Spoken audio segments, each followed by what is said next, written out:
بسم اللہ الرحمن الرحیم۔ السلام علیکم۔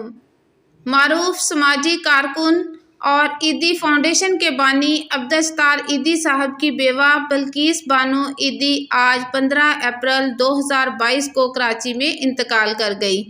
وہ 74 سال کی تھی اور دل کی بیماری میں مبتلا تھی۔ بلقیس عیدی ملک کے سب سے زیادہ فعال مخیر حضرات میں سے ایک تھی اور 2016 میں اپنے شوہر عبدالستار عیدی کے انتقال کے بعد اپنے بیٹے فیصل کے ساتھ عیدی فاؤنڈیشن کی شریک چیئرمین تھی۔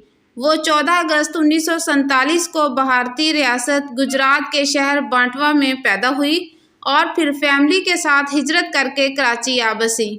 اپنے شوہر کے ساتھ مل کر ان کے خیراتی ادارے نے ہزاروں یتیم بچوں کی نگہداشت کی۔ عبدالستار عیدی سے ان کی شادی 1966 میں ہوئی اور 50 سالہ رفاقت 2016 میں عبدالستار عیدی صاحب کے انتقال تک جاری رہی۔ حکومت پاکستان نے انہیں شاندار سماجی خدمات پر حلال امتیاز کے اعزاز سے نوازا۔ انہیں روسی حکومت کی طرف سے لینن پرائز بھی ملا۔ انہوں نے سوگواروں میں فیصل عیدی، کبریٰ عیدی، قطب عیدی اور الماس عیدی کو چھوڑا ہے۔